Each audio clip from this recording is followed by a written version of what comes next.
Depois do aumento de impostos do governo federal, a gasolina ficou mais cara em todo o país. Aqui em Porto Alegre, na região metropolitana, o preço do litro chegou até R$ 3,50 em alguns postos. Depois disso, baixou e ficou na casa dos R$ 2,99. Só que agora, sem nenhuma, como é que a gente pode dizer, pelo menos para o leigo, sem nenhuma explicação, o litro voltou a subir. Em média, está em R$ 13,25. É sobre esse aumento que a gente conversa agora com o diretor do Procon de Canoas, Fernando Oliveira, e com o coordenador regional da Agência Nacional do Petróleo, Edson Silva. Boa noite, sejam bem-vindos. Boa noite. Boa noite. Obrigado pelo convite. Alguns postos dizem que estavam trabalhando com uma margem muito apertada, tá? Que não dava para cobrir a operação. Isso se confirma, Edson? Olha, é difícil falar porque esse é falar sobre esse ponto de vista, né? Porque esse é um mercado muito pulverizado, você tem realidades distintas, a começar pelo fato de que o consumidor encontra postos embandeirados, né? Os postos que têm bandeira da BR, Ipiranga, Shell, entre outros, né? As bandeiras regionais, Charrua, etc., etc. Os postos com bandeira branca, que são aqueles que não estão vinculados a nenhuma distribuidora. Cada um desse nicho tem realidades distintas. Desde o preço de aquisição do produto até outros custos que o posto tem. Então, é difícil definir que o preço baixou, aumentou em função de uma margem menor ou maior. O fato é que nós podemos constatar, assim, nos últimos tempos, 3 ondas de comportamento do preço. Uma primeira onda, que foi em seguida ao reajuste determinado pelo governo no PIS e COFINS, né, de cerca de 23 e poucos centavos, que isso foi repassado para o consumidor a partir da Refap, no caso nosso aqui do Rio Grande do Sul. Aí os preços aumentaram, além, inclusive, desse reajuste havido nos impostos. Depois o mercado se acomodou, os preços diminuíram e agora estamos assistindo a uma terceira onda, digamos, né? Que é os preços praticamente se comportando como no período em que houve aumento em fevereiro, né? É fato que vários postos diminuíram a sua margem. A ANP realiza uma pesquisa nacional, tem uma empresa contratada para fazer uma pesquisa de mercado em todo o país. Aqui no Rio Grande do Sul são mais de 30 municípios pesquisados e essa pesquisa produz um quadro que é publicado semanalmente no site da ANP. E por aí nós acompanhamos o preço de aquisição, o preço de venda ao consumidor e a margem que cada posto tem. Quer dizer, que cada posto, uma margem média dos postos que no estado por litro, e por cidade. Edson? Né? Só para antes de passar a palavra para o Fernando, é de quanto por litro, mais ou menos, essa média de lucro? Ela varia, da mesma maneira. Você tem em Jaguarão, por exemplo, que é das margens maiores, de cerca de 64 centavos, até postos em Porto Alegre que tem margem de 19 centavos, 20 centavos. Né? Então, é uma variação muito grande, tão grande quanto é a rede de mais de 3 mil postos no estado. Sim. Agora, Fernando, o Procon chegou, porque o consumidor, primeiro, quando vê, por exemplo, na BR-116, existe uma variação, né, que o Edson citou muito bem, no lucro, mas a variação no preço final, pelo menos na BR-116, ela é muito pequena, a variação de preço. O Procon chegou a investigar porque o consumidor olha e já diz, isso é cartel, isso é cartel, isso é cartel. Como é que a gente pode interpretar? Perfeitamente. Quando houve o aumento previsto pelo governo federal de 0,25 centavos, né, na gasolina comum e 0,17 centavos, se não me engano, no diesel, os postos todos majoraram seus preços e, na primeira semana de fevereiro, houve alguns abusos.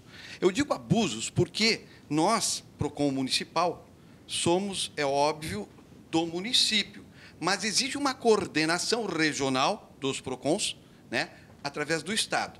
E nos foi passada uma informação de que nós deveríamos coibir abusos acima de 40 centavos.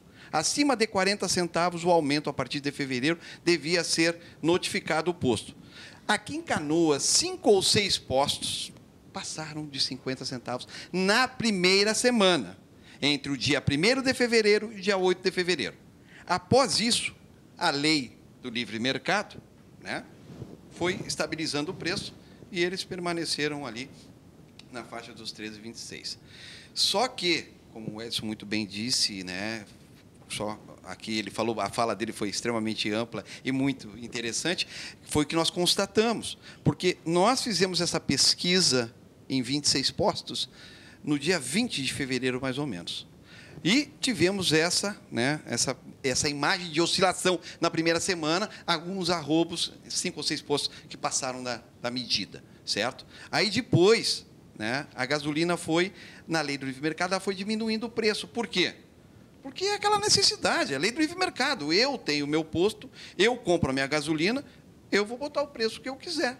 Só que se tu põe um preço a R$ 2,96, né? Como eu vou vender a R$ 3,26 na outra esquina? Eu vou me obrigar a reduzir o meu preço. E houve, consequentemente, essa cadeia, né? Essa cascata de redução de preço, certo? Mas, como o Edson bem disse, vai a um momento que tu tem o quê? Tu não é filantrópico.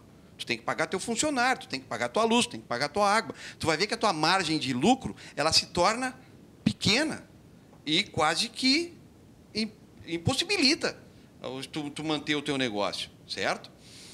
E aí eles começaram gradativamente a aumentar seus preços, né? Mas por quê?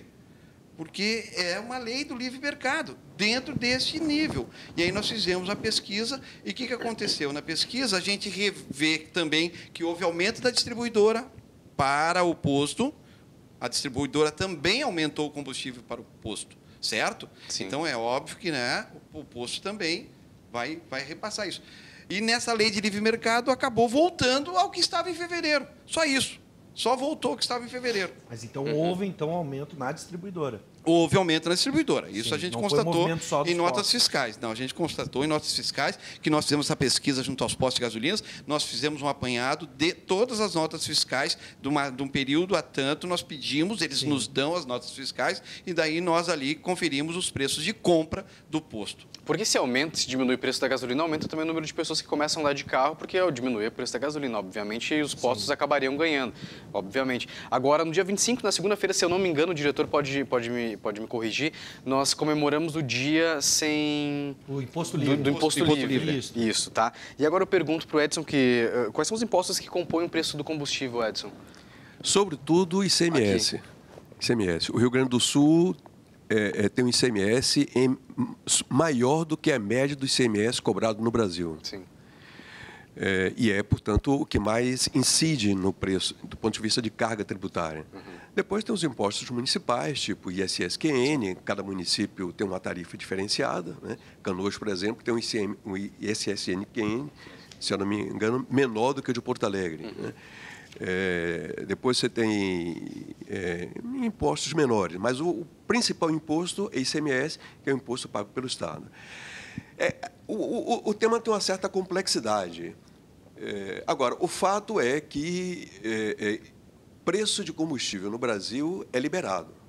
Não há nenhum organismo no Estado brasileiro que possa penalizar, taxar, punir um posto por cobrar tal ou qual preço. A ANP não pode? Não. Na ANP, nós fazemos um acompanhamento, Sim. como eu disse, através de uma pesquisa em todo o país, para medir o comportamento dos preços, que é também um elemento que compõe nossa tomada de decisão quanto às fiscalizações.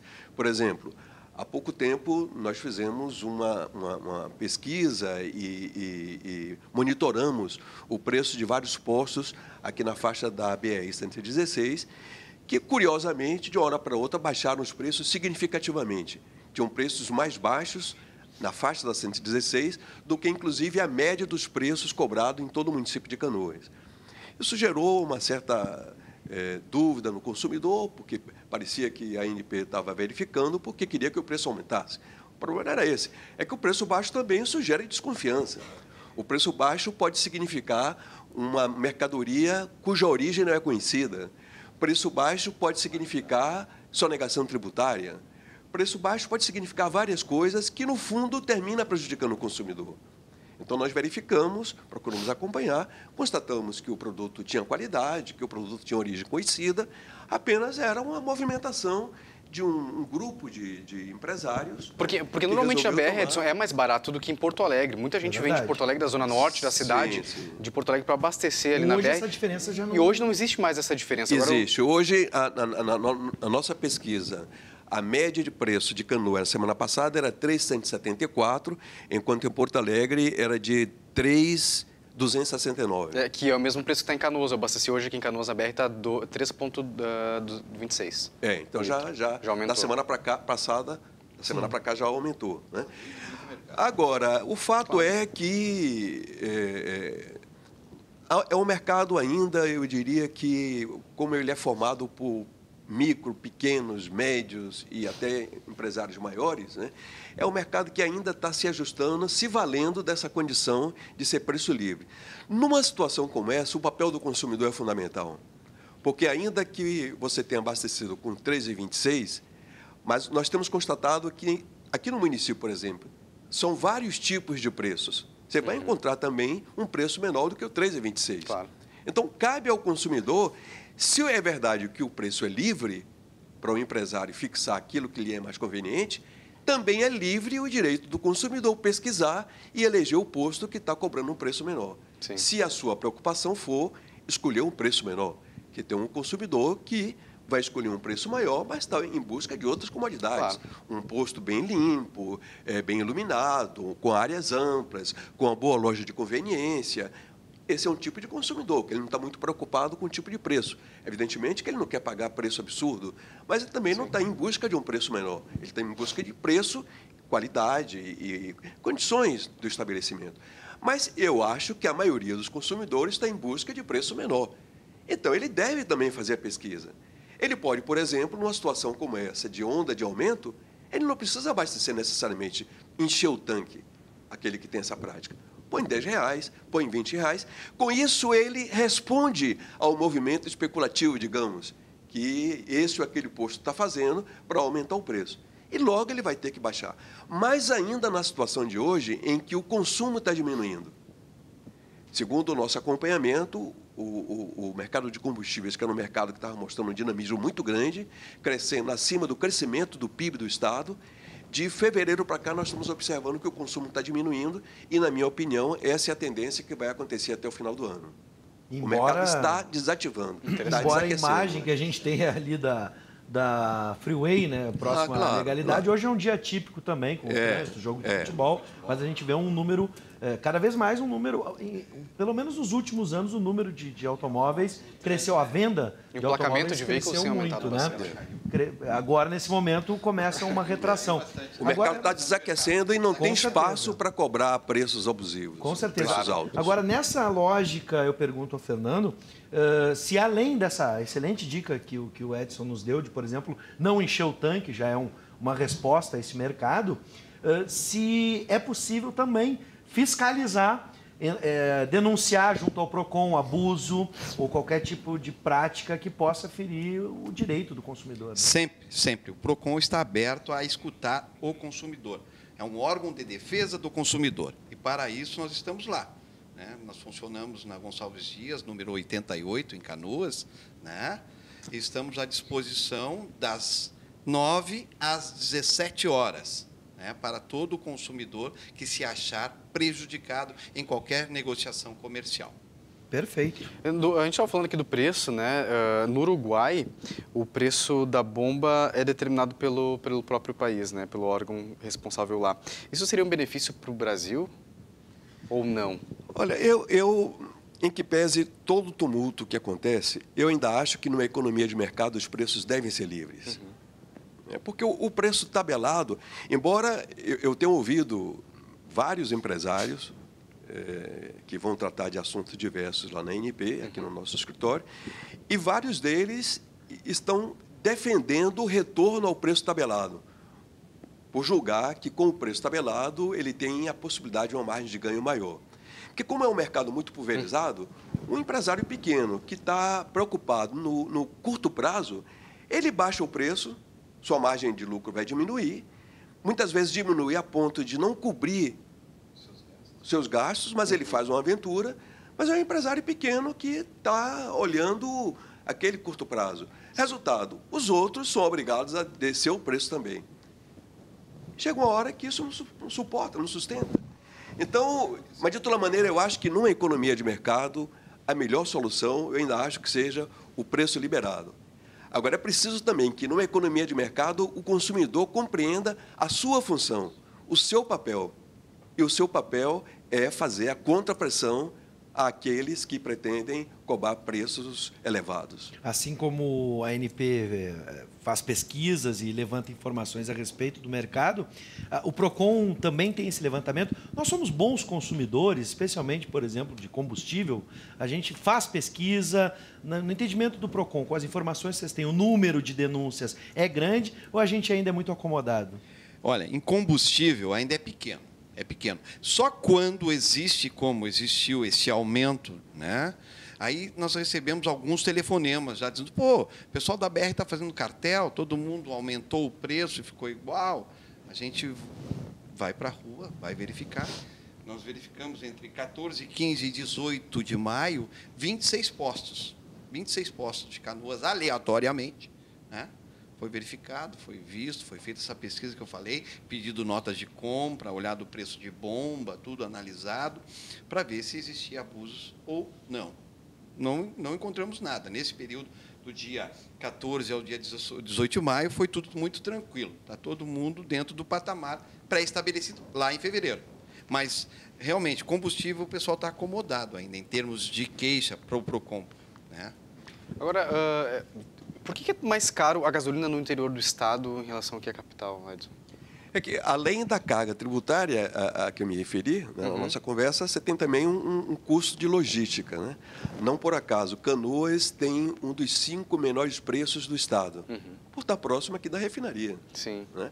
Quer dizer, o segundo preço menor é Cachoeirinha. Sim. O terceiro menor preço é Guaíba. Eu verifiquei um bom preço em Tramandaí e em Bé. Também não sei se há uma relação ali com a proximidade. Osório também tem um preço bom. Pois é, um preço interessante ali, por volta de 13, 20. Aí eu acho que é uma situação pontual. Sim. Mas, em média, ao longo do tempo, Canoas tem um preço menor do que o de Porto Alegre. Sim. E tem um menor preço na região metropolitana, metropolitana de Porto Alegre. Né? Sapucaia já tem um preço também menor do que o de Porto Alegre. O inverso já é verdadeiro. Quanto mais distante, tipo Jaguarão, a que eu me referi aqui, né? Agora, tem situações esdrúxulas, tipo Rio Grande. Rio Grande que tem refinaria, a refinaria, ex-refinaria Ipiranga, hoje refinaria rio-grandense, tem um dos maiores preços médios do estado. Desbanca esse argumento que eu estou apresentando. É verdade. Bom, mas aí a gente pode ver por outro lado. Rio Grande é um município com muito poucos postos comparativamente com o tamanho da população e o tamanho do município. Significa dizer que tem uma menor competição, né? Talvez por daí possa se explicar. É um dos municípios onde empresário de combustível mais ganha em margem bruta. Eu não conheço os custos dele, Sim. mas a margem bruta é uma das maiores margens médias do estado, né? De forma que tem essa complexidade que só é enfrentada por maior competição e maior exercício do consumidor no seu papel de verificar, de fiscalizar, evidentemente, além da fiscalização que os órgãos do Estado devem exercer, tipo o PROCON, Ministério Público, a ANP, né? E eu acredito que cada um, pelo menos nós na ANP, eu conheço o trabalho do PROCON também, o Ministério Público aqui no Estado é muito ativo, né? Eu diria, inclusive, falo isso com uma ponta de orgulho muito grande, nós instalamos o escritório da ANP, que tem uma representação no sul do país, né? Portanto, dos estados do Rio Grande do Sul, Santa Catarina e Paraná, há 3 anos. Nesse período, o Rio Grande do Sul, em média, sempre teve um preço de gasolina acima da média do preço nacional. Falo com orgulho porque, nesses últimos 3 anos, o preço já está abaixo da média nacional. Muito bem. Olha. É uma boa notícia, para quem não sabia. É decorrência desse esforço. Nós temos feito, inclusive, ações conjuntas Sim. com o Ministério Público, com o Inmetro, com o PROCON, né? Então, essa combinação de ação dos órgãos do Estado, do papel do consumidor e da responsabilidade empresarial que devem valorizar uma economia de mercado como a nossa, e não praticar abusos como muitas vezes nós vimos. Nós estamos examinando, por exemplo, agora uma situação em Porto Alegre, numa determinada região da cidade, em que os preços estavam se comportando em um determinado nível, e, de repente, um aumentou e todos aumentaram. Esse é um comportamento inadmissível, porque quando um baixa e que os outros baixem, é compreensível porque o empresário não quer perder o poder de competição frente àquele que baixou o preço. Mas isso não se justifica que, quando um aumente, todos aumentem. Claro. Alguma prática abusiva contra os interesses do consumidor está acontecendo aí. Acho que entendemos muito bem essa fórmula e quero agradecer as explicações tanto da ANP e também do PROCON. Muito obrigado pela disponibilidade num dia tão complicado de estar aqui com a gente e parabéns pelo trabalho dos dois. Muito obrigado. Sejam sempre bem-vindos. Muito obrigado, Edson, Fernando. Muito obrigado.